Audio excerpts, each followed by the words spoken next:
अमित शाह की दस्तखत से जेड सुरक्षा की मौज ले रहा ठग किरण पटेल अब गुजरात पुलिस के हवाले है। गुजरात पुलिस ने उसकी रिमांड मांगा था, जिसे कि श्रीनगर की मजिस्ट्रेट ने मंजूर कर दिया है। किरण पटेल की कस्टडी मांगते हुए गुजरात पुलिस ने कहा था कि हमें इनसे जानकारी इकट्ठा करनी है, पर सवाल ये है कि जिस गुजरात के बदौलत और भरोसे किरण पटेल देश की सिक्योरिटी को जम्मू कश्मीर में मखौल उड़ाता रहा, वह तो गुजरात का ही जरिया था, क्योंकि अमित शाह गुजरात से, आरएसएस के नेता जिनकी मदद से सिक्योरिटी मिली वह भी गुजरात से, और तो और वह पार्टी मेंबर भी गुजरात से, पार्टी में सक्रिय भी गुजरात से। ऐसे में सवाल ये है कि गुजरात पुलिस किरण पटेल को मौज में ले जाने के लिए गुजरात ले जा रही है या फिर वह खौफ में रहेगा। यह आशंका इसलिए है कि जो गुजरात पुलिस अपने यहाँ के फ्रॉड को सालों साल में नहीं पकड़ पाई, बल्कि भाजपा नेता होने के नाते उसके आगे पीछे डोलती रही, उसके आरएसएस के नेता जिन्होंने उसको जेड सुरक्षा दिलाने में मदद की, अगर यह सब कुछ सच है तो सवाल ये है कि गुजरात में उसको कहाँ से कोई भय लगेगा और कहाँ से डर। यह सवाल इस देश में बना रहेगा, क्योंकि 2022 अक्टूबर से मार्च 2023 के बीच किरण पटेल ने 4 यात्राएं जम्मू कश्मीर में की। जम्मू कश्मीर में वह इतनी लगातार यात्राएं क्यों करता रहा? उसको सुरक्षा देने वाले जो अधिकारी थे बशीर चौधरी और आरएसएस के पदाधिकारी त्रिलोक सिंह चौहान और आईएएस अधिकारी बसूल उल हक चौधरी, यह सब के सब लोग कौन हैं जिनको कि फ्रॉड का पता नहीं चला?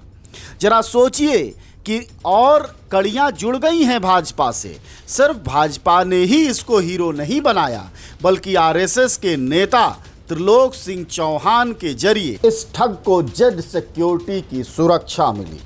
ये सुरक्षा बताती है कि पीएमओ की वेबसाइट पर किरण पटेल का नाम नदारद था। किरण पटेल कभी कोई अधिकारी नहीं रहा, लेकिन पकड़े जाने पर उसने पीएमओ का अपना फर्जी आई कार्ड दिखाया। तो सवाल ये है कि यह साहस, यह चालाकी, यह दुस्साहस, देश के साथ धोखा, यह सब कुछ ट्रेनिंग तो उसने गुजरात में ली, फिर गुजरात पुलिस उसको क्यों ले जा रही है? अगर अतीक अहमद के गुंडागर्दी यूपी के जेलों में बढ़ते हुए बनी रहेगी इसलिए कि उसे गुजरात ले जाया गया, तो ठग जो भाजपा का सबसे करीबी रहा है, जो भाजपा के नेताओं के साथ तस्वीरें खिंचवाता रहा है, जो आरएसएस का अपना रहा है, वह गुजरात के भाजपा के गुजरात में जाकर आखिर क्या करने जा रहा है और उसको पुलिस क्यों ले जा रही है? दूसरा बड़ा सवाल ये कि कहीं ऐसा तो नहीं कि किरण पटेल के पास इस तरह के साक्ष्य हैं जो कि बताएं कि भाजपा के बड़े नेताओं के किस तरह से साठगांठ में वह साथ रहा?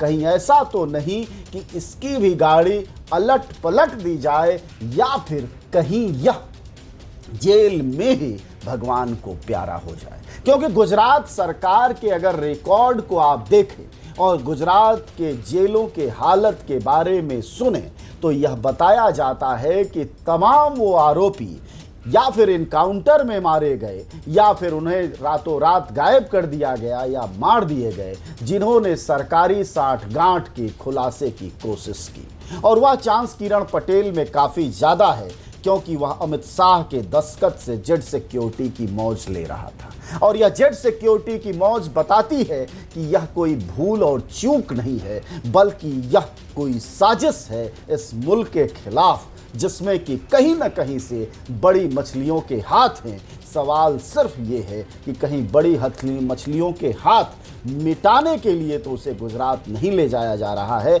यह आशंका बनी रहेगी। इसका जवाब समय पर मिलना चाहिए, अन्यथा गुजरात पुलिस का रिकॉर्ड ये है कि जो भी चाहे गुजरात दंगा मामला हो या फिर आतंकवाद के मामले रहे हों, जो लोग भी सरकारी सांठगांठ के खुलासे की कोशिश की है, जिसने भी की है, उसका सफाया हो गया है।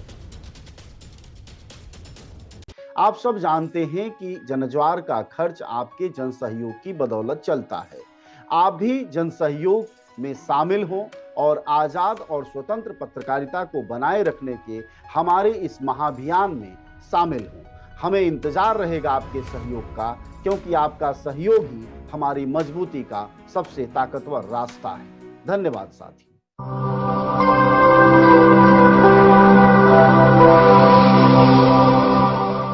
जनज्वार, जनता की मीडिया।